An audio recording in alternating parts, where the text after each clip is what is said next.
అందరికీ యేసుక్రీస్తు నామంలో వందనాలండి. దేవుని దయ వలన, దేవుని యొక్క కృప వలన మనము మన కుటుంబంలో ప్రతి ఒక్కరము క్షేమంగా ఉన్నామండి. మనల్ని మన కుటుంబాల చుట్టూ కంచె కాపుదల కృపనుంచుతున్న మన కన్న తండ్రి అయిన దేవునికి స్తుతి మహిమ కలుగును కాక. ప్రేమైన దేవుని పిల్లలారా, ప్రార్థన చేసుకొని ఈరోజు వాక్యాన్ని ప్రారంభించుకుందామండి. పరిశుద్ధుడా, ప్రేమ నమ్మకం కలిగిన మా ప్రియ పరలోకపు తండ్రి, నీ ఘనమైన నామానికి వేల కొలది వందనాలు, స్తుతులు, స్తోత్రములు తండ్రి. ఇప్పటి వరకు నా తండ్రి, నన్ను ఈ మాటలు వింటున్న మీ బిడ్డలు నా తండ్రి కాచి కాపాడి సజీవుల లెక్కలో ఉంచిన తండ్రి, ఈ సమయంలో నీ మాటలతో మాతో మాట్లాడుతున్నందుకు నా తండ్రి మీకే వేల కొలది వందనాలు, స్తుతులు, స్తోత్రములు తండ్రి. మా అందరి కుటుంబాల్లో మీరు చేసిన ప్రతి మేలుకి, ప్రతి ఉపకారానికి నా తండ్రి మీకే వందనాలు తండ్రి. ఇప్పుడు మాకు ఏ మాటలు అయితే అవసరమో నా తండ్రి, ఆ మాటలను మాతో మాట్లాడమని నా తండ్రి మీ పాద సన్నిధిలో మొరపెట్టుకునిచున్నాము తండ్రి. విని విడిచిపెట్టే వారముగా మేము ఉండకూడదు నా తండ్రి. ఆ వాక్యాన్ని నా తండ్రి మా మనసులో నాటుకొని నా తండ్రి వాటి ప్రకారము మా బ్రతుకులో జీవించులాగా నా తండ్రి నీ కృపను మాకు సహాయమును దయచేయమని నా తండ్రి. ఈ ప్రార్థనంతయు మీ కుమారుడు మా రక్షకుడైన యేసుక్రీస్తు వారి నామంలో అడిగి వేడుకొనుచున్నాము తండ్రి, ఆమేన్. ప్రేమైన దేవుని పిల్లారా, మరి కొద్ది నిమిషాలు బైబిల్లో నుంచి దేవుని వాక్యాన్ని ధ్యానం చేసుకుందామండి. మరి బైబిల్ ఒక వాక్యాన్ని చదువుకొని ఆ వాక్యం గురించిన కొన్ని ఆలోచనలు మనం ఇప్పుడు జ్ఞాపకం చేసుకుందామండి. మరి యోహాను గారు రాసిన సువార్త 17వ అధ్యాయంలో ఒక వాక్యాన్ని చదువుకుందామండి. యోహాను గారు రాసిన సువార్త 17వ అధ్యాయంలో 3వ వచనాన్ని చదువుకుందామండి. 17వ అధ్యాయం యోహాను గారు రాసిన సువార్త 17వ అధ్యాయము 3వ వచనం. అద్వితీయ సత్యదేవుడమైన నిన్నును నీవు పంపిన యేసుక్రీస్తును ఎరుగుటయే నిత్య జీవము.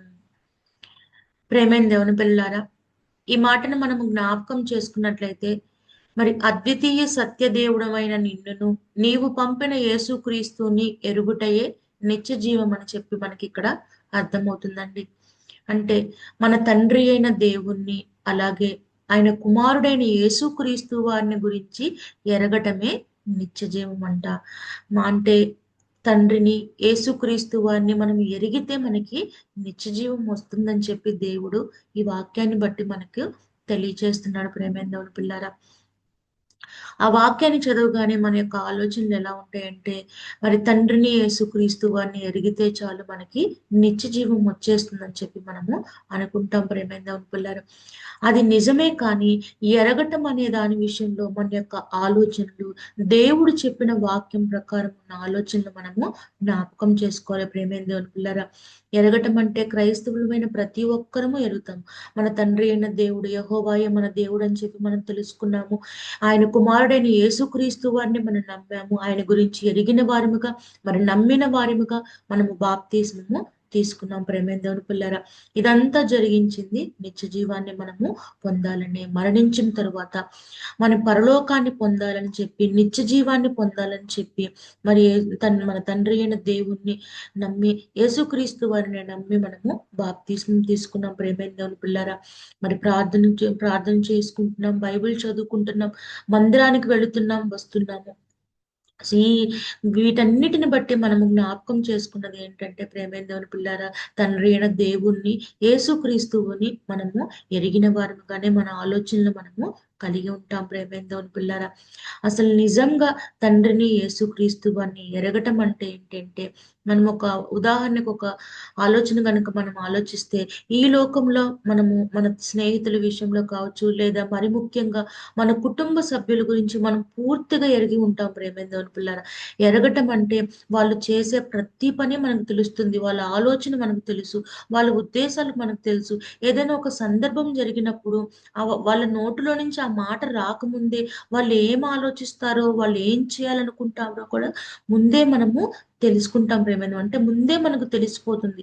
ఎందుకంటే కుటుంబ సభ్యులుగా వాళ్ళని మనం ఏం చేస్తాము, పూర్తిగా ఎరిగిన వారముగా ఉంటాం. ప్రేమైన దేవుని పిల్లారా, వారిని మనం ఎరిగి ఉన్నాము కనుక వాళ్ళు చేసే ఆలోచన, చేసే పని, వాళ్ళ యొక్క ఉద్దేశాలు అన్నిటి గురించి మనకి అవగాహన ఉంటుంది. ప్రేమైన దేవుని పిల్లారా, వాళ్ళ యొక్క గుణగణాలు ఏంటి, వాళ్ళ స్వభావం ఏంటి, వాళ్ళ ప్రవర్తన ఏంటి, వాళ్ళు ఏం చేస్తారు, ఇంట్లో ఎలా ప్రవర్తిస్తారు, బయట ఎలా ప్రవర్తిస్తారు, ప్రతీదీ కూడా ప్రేమైన దేవుని పిల్లరా మనకు ఒక పూర్తిగా అవగాహన కలిగి ఉంటాము. అదే నిజంగా ఎరగటం అంటే ప్రేమైన దేవుని పిల్లరా. మరి తండ్రి అయిన దేవుని విషయంలో కూడా, యేసుక్రీస్తు వారి విషయంలో కూడా మనం వారిని ఎరగటం అంటే అర్థం ఏంటంటే, వాళ్ళని గురించిన పూర్తి అవగాహన మనకు తెలిసి ఉండాలి ప్రేమైన దేవుని పిల్లారా.